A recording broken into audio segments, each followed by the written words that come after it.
కంటి చుక్క కోసం ముఖం వాచిన కరువు సీమలో రాయలసీమ లిఫ్ట్ ఇరిగేషన్ తాజాగా రాజకీయాలకు కేంద్ర బిందువుగా మారింది. అధికార కూటమి ప్రతిపక్ష వైసీపీ నేతల మధ్య మాటల మంటలు రేగుతున్నాయి.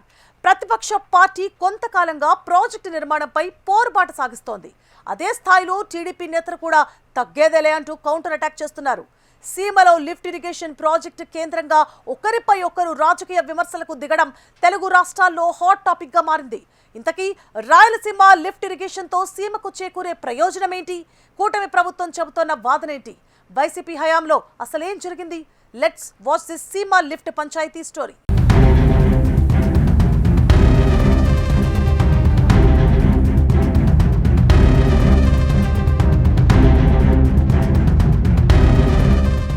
రాయలసీమలో కరువు ప్రాంతాలు, నీటి సౌలభ్యం లేని మండలాలకు తాగు, సాగునీరు అందించాలన్న లక్ష్యంతో గతంలో కృష్ణానదిపై పలు ప్రాజెక్టులు నిర్మించారు.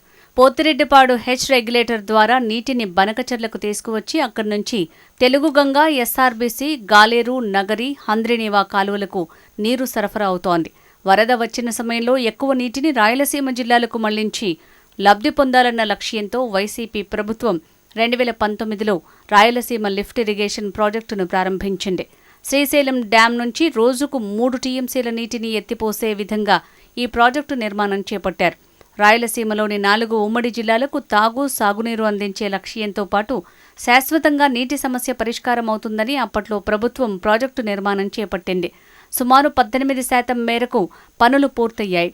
ఇదిలా ఉండగా ప్రాజెక్టు నిర్మాణంపై తెలంగాణ ప్రభుత్వం అప్పట్లో అభ్యంతరం వ్యక్తం చేసింది.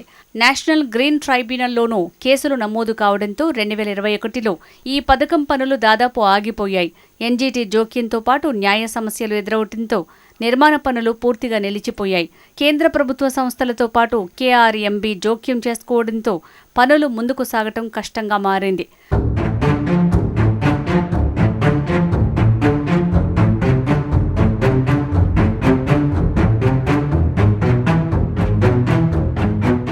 వైసీపీ ప్రభుత్వ పాలన చివరి నాటికి పనులు పడికేయడంతో కూటమి ప్రభుత్వం వచ్చిన అనంతరం దానిని పట్టించుకోవడం లేదన్న విమర్శలు వినిపిస్తున్నాయి. తాజాగా రాయలసీమ లిఫ్ట్ ఇరిగేషన్ ప్రాజెక్టు రాజకీయ ప్రచారానికి, ప్రత్యర్థి పార్టీని దూషించడానికి వేదికగా మారిందన్న టాక్ బలంగా వినిపిస్తోంది.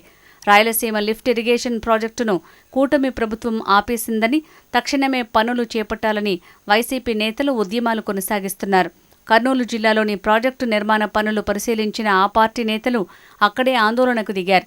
అనంతరం రాయలసీమ లిఫ్ట్ పనులు ఆగిపోవడంపై ఉద్యమాన్ని సీమ జిల్లాలకు విస్తరించారు.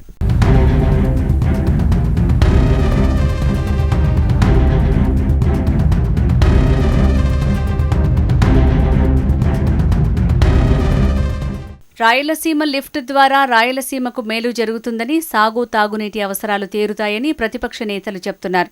సీమ నేతలతో పాటు నెల్లూరు జిల్లాకు చెందిన ఆ పార్టీ మాజీ మంత్రి కాకాని గోవర్ధన్ రెడ్డి అనంతపురం వచ్చి రౌండ్ టేబుల్ సమావేశం నిర్వహించారు. లిఫ్ట్ ఇరిగేషన్ పనులు వెంటనే చేపట్టాలని, ఈ ప్రాంతానికి మేలు జరిగేలా చర్యలు తీసుకోవాలని డిమాండ్ చేశారు.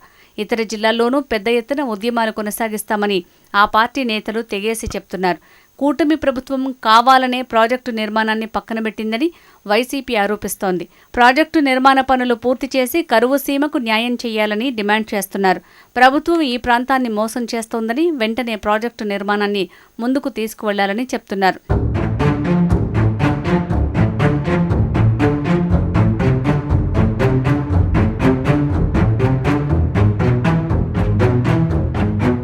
వైసీపీ నేతల ఆరోపణలపై అదే స్థాయిలో టీడీపీ సహా కూటమి నేతలు రియాక్ట్ అవుతున్నారు.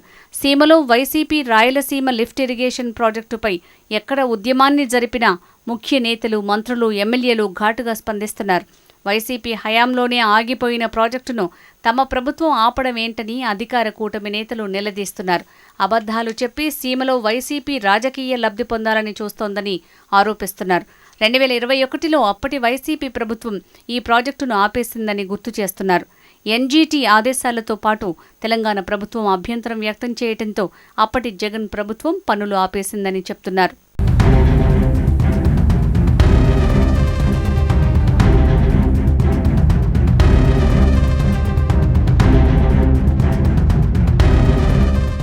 అయితే వైసీపీ హయాంలోనే 80% పైగా ప్రాజెక్టు పనులు పూర్తయ్యాయని, మిగిలిన పనులు కూటమి ప్రభుత్వం పూర్తి చేసి సీమకు నీటి సమస్య తీర్చాలని ప్రతిపక్ష పార్టీ నేతలు డిమాండ్ చేస్తున్నారు. టీడీపీ నేతలు మాత్రం కేవలం వైసీపీ ప్రభుత్వంలో 18% లోపే పనులు జరిగాయని, అప్పట్లో తెలంగాణ సీఎం కేసీఆర్ కోరిక మేరకు ముఖ్యమంత్రిగా ఉన్న జగన్ పనులు ఆపేశారని ఆరోపిస్తున్నారు.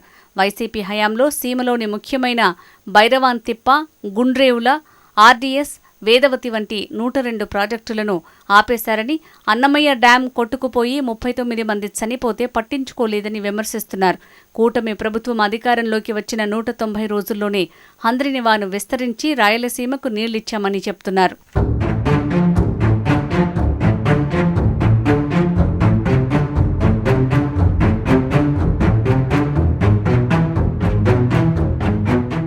నీటి మళ్లింపు, సీమ జిల్లాలకు సాగు, తాగునీరు అందించే ప్రాజెక్టుల విషయంలో రెండు పార్టీలు చిత్తశుద్ధి ప్రదర్శించాలని, ఇప్పటికైనా దశాబ్దాలుగా వెంటాడుతున్న నీటి కరువును పారదోలేందుకు పాలకులు నిర్ణయాలు తీసుకోవాలని సీమవాసులు డిమాండ్ చేస్తున్నారు.